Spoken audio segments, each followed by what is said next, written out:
Os Paroleiros, todas as terças, quintas e sábados, uma nova roda de conversa bíblica e simples. Vambora, que hoje é dia de parola. É isso aí, pessoal, estamos de volta para o segundo bloco da parola de número 96. Mais uma vez falando sobre fundamentos, hoje falando sobre serviço. Primeiro bloco, nós demos uma introdução bem bacana sobre o assunto, corre lá se você ainda não assistiu.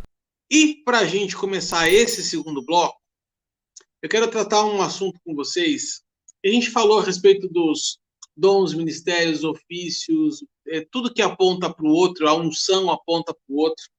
E eu estava aqui essa semana passada preparando um material sobre algo que eu acho que é o divisor de águas quando a gente fala a respeito de serviço. Quando a gente fala, eu falei no final do bloco passado, né, que antes de sermos chamados para fazer alguma coisa, a gente é chamado para ser alguma coisa com ele, e isso está diretamente ligado ao tema paternidade, que a gente também já abordou em parolas anteriores. O serviço, ele é uma consequência de um coração posicionado no lugar certo. Quem serve, dentro da perspectiva bíblica, serve por amor, senão é simplesmente uma série de tarefas ou ativismo, como o Paulinho falou, por capacidade, por treino, por desenvolvimento e por aí. Mas aquele que serve por amor, e eu quero puxar aqui uma coisa bem bacana para a gente conversar, que é a perspectiva de Cristo no que diz respeito ao amor.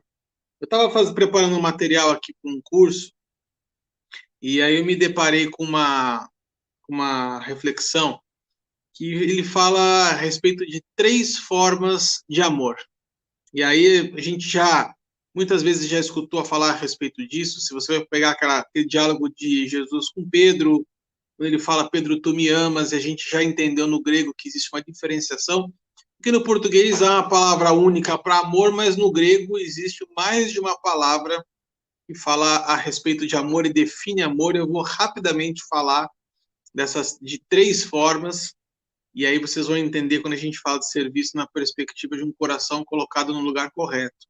Então a gente tem a primeira característica do amor, a primeira definição de amor, que é o amor eros, né? Esse amor eros que a gente conhece, muitas vezes posicionado na questão do conceito de algo erótico, algo voltado para a conotação sexual, mas na verdade esse conceito de eros, amor eros, é um conceito de um filósofo chamado Platão, e ele afirma que amor é desejo, né? E se amor é desejo, a gente só deseja aquilo que não tem.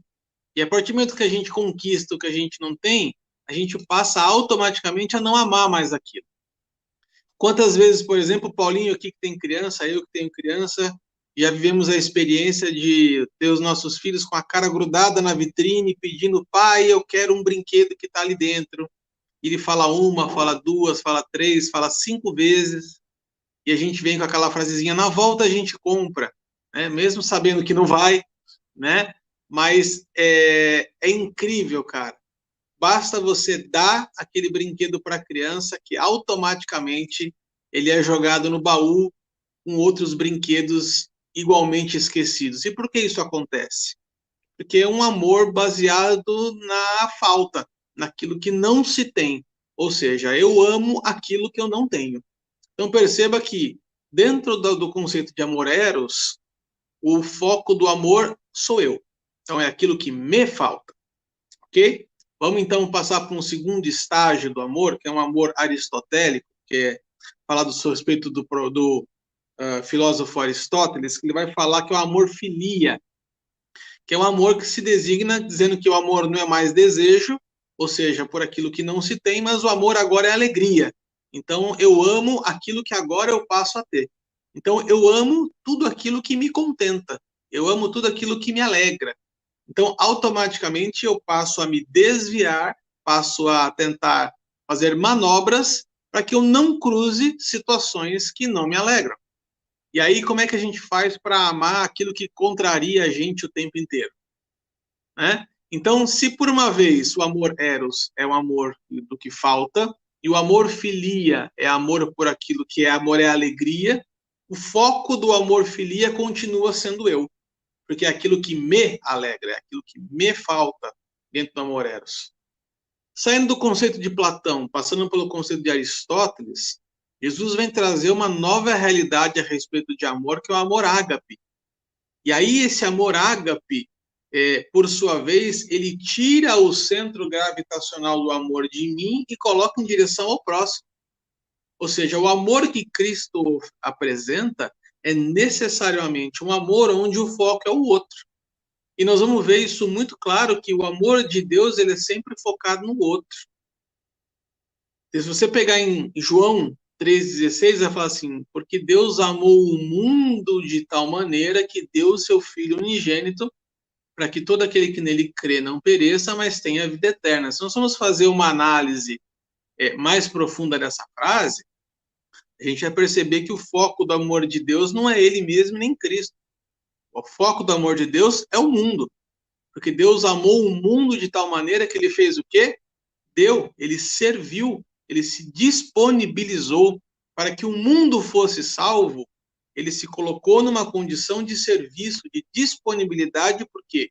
Porque o foco do amor, da perspectiva bíblica, da perspectiva de Cristo, necessariamente aponta para o outro.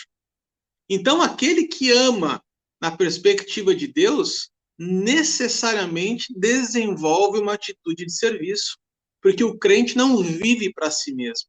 O crente vive com foco no outro.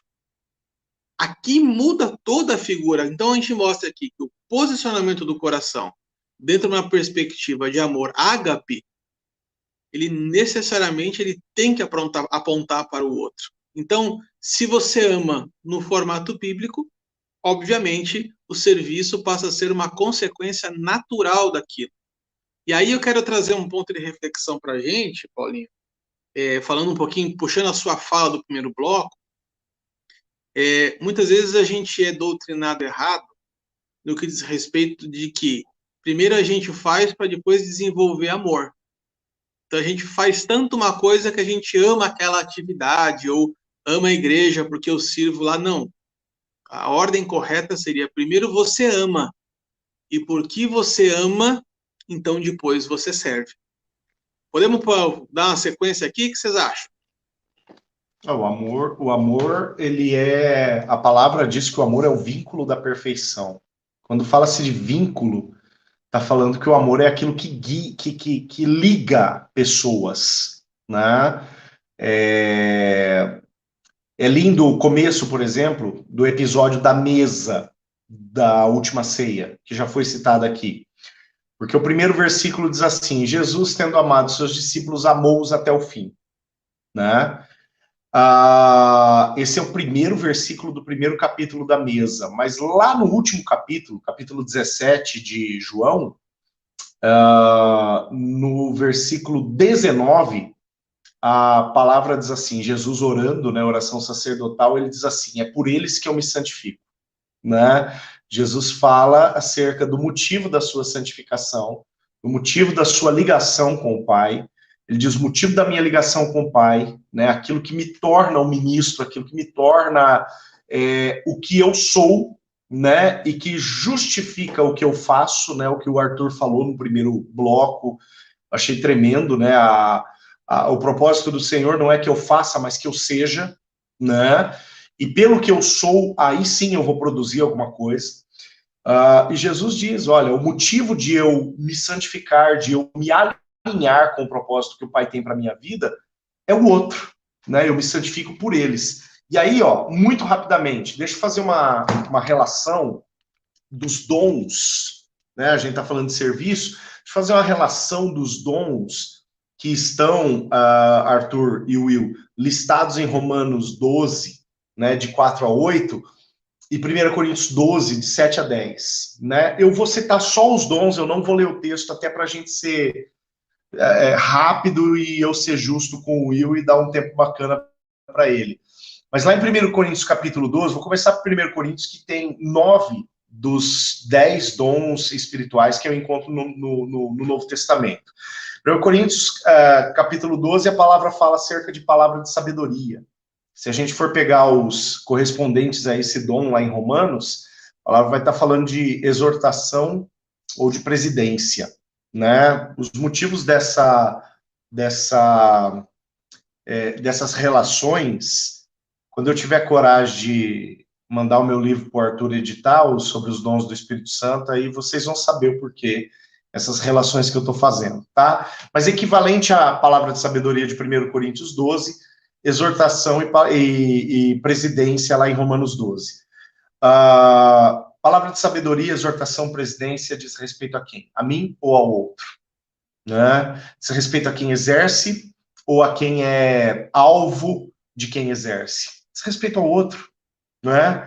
Continuando, palavra de conhecimento pressupõe, palavra de conhecimento lá de 1 Coríntios é o similar ao ensino lá de Romanos capítulo 12. E o ensino diz respeito a quem? Né? Diz respeito ao outro, não a quem executa o dom. A fé é um dom que vai e vem, porque a minha fé, claro, ela é para minha salvação. Pela graça sois salvos mediante a fé, isso não vem de vós, isso é dom de Deus. A salvação, ela é um resultado da fé, mas a minha salvação, ela não pode salvar a mim mesmo. A minha salvação, ela é uma graça alcançada, mas é também um ministério adquirido. Eu preciso salvar outros. De alguma forma, a fé vai tocar também no outro. A fé aparece nos dois textos, 1 Coríntios 12 e Romanos 12. Os dons de curar, né, e a operação de milagres, esses dois, eles aparecem ali em 1 Coríntios capítulo 12, eles vão ser referentes ali em Romanos 12, a ministério, exortação, exercer misericórdia, né, ou ministério da misericórdia, tudo isso diz respeito ao outro. Curar o outro, operar milagre é o outro, exercer misericórdia é o outro, ministério toca no outro, né? Continuando, profecia de 1 Coríntios capítulo 12 e também profecia lá de Romanos capítulo 12, vai tocar no outro, a profecia por causa do outro. Discernimento de espíritos de 1 Coríntios 12, assim como exortação lá de Romanos 12, vai tocar no outro. Variedade de línguas. Línguas têm 3 finalidades específicas, né? Ela é equivalente à profecia quando há interpretação, ela é um sinal para os incrédulos e ela edifica aquele que ora em línguas. Né? Tudo isso está lá em 1 Coríntios capítulo 14. Variedade de línguas não tem correspondente lá em Romanos, assim como a interpretação de línguas também não tem correspondente lá em Romanos. Só que de 3 finalidades expressas na palavra, 2 apontam para o outro. É equivalente à profecia quando há interpretação e é sinal para os incrédulos. Ela só é para mim quando ela edifica a mim, né? Então diz respeito ao outro. Já falei da variedade e da interpretação, e o único dom que não tem uma correspondência em 1 Coríntios, mas que está lá em Romanos, é o dom da contribuição, que também diz respeito ao outro. Enfim, todos os dons espirituais que estão listados na palavra, eles dizem respeito majoritariamente ou prioritariamente, em alguns casos, ao outro. Então, para que nós somos revestidos, assim como Jesus falou em João 17:19, pelo outro que eu me santifico. Bom, pessoal, hoje vocês ouviram o Sérgio Cortella falando aqui conosco e também o Karnal. Não perca mais o canal dos filosofeiros, ou melhor, dos paroleiros, porque no próximo bloco você vai entender penso, logo desisto. O Karnal pensa, o penteado teu tá igual dele. Na hora que o cara começou a me falar de Platão, de Sócrates, eu falei, cara, vai ler. A barba do Paulinho tá igual a do Cortella. Então, o Cortella e o Karnal aqui, né? Pô, pelo amor de Deus. Pelo amor de Deus, irmão. Ô, irmão, nós estamos falando dos paroleiros. Você que está nos ouvindo, você que está nos assistindo, recordemos a respeito dos mandamentos, do compromisso que nós, paroleiros, fizemos no primeiro episódio dessa parola. nós estamos aqui, meus amados, para servi-los. E porque nós te amamos, nós vamos liberar agora perdão para o nosso amigo decano. Amém? Amém? Não, você simplesmente rasgou o nosso primeiro Não, episódio. pelo contrário, eu expliquei cada um deles. Pô. Eu me senti na cadeira com o meu professor Bitum, dando aula para mim de filosofia na faculdade de Direito. Will. Mas, ó, lá em Atos 17, qual era o contexto mesmo pelo qual os apóstolos foram chamados de paroleiros? Mas eles foram chamados porque ali ele foi levar uma verdade, mas ele foi falar de Cristo. Aí ele fala, e quem chamou? Ao Deus desconhecido. Quem chamou? Não, foram quem os chamou estoicos. Os caras? Não, foram os estoicos, os epicureus. Ele me começa porque o amor, segundo Aristóteles, o amor, segundo Platão, eu falei, meu Deus, Bitum, é você, Bitum? Eu me senti há 20 anos atrás sentado na cadeira. Prezado ouvinte, você que está nos assistindo, 1 minuto de silêncio por isso.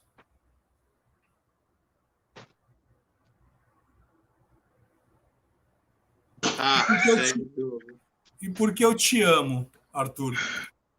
No amor ágape, no amor agapau, como diz Paulo lá em Romanos, o amor derramado no meu coração. Hoje eu opto por liberar perdão a você, como todos os milhares de ouvintes nossos aqui, porque você rasgou o primeiro mandamento nosso. E tenho dito, e se você tivesse envergadura moral, você encerraria esse bloco e começaria o outro, começando do zero. E tenho dito. Ah, meu Deus do céu, Wilsinho. Sério mesmo que o Wilsinho não vai falar nada, velho. Não, eu vou pegar o meu livro aqui de filosofia.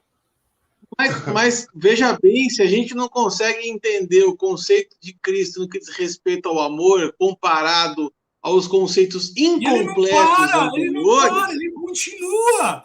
Meu Deus! A gente precisa conceituar o amor, cara. Bíblico. Aquele que começou a boa obra é fiel para completar. Continua, Arthur.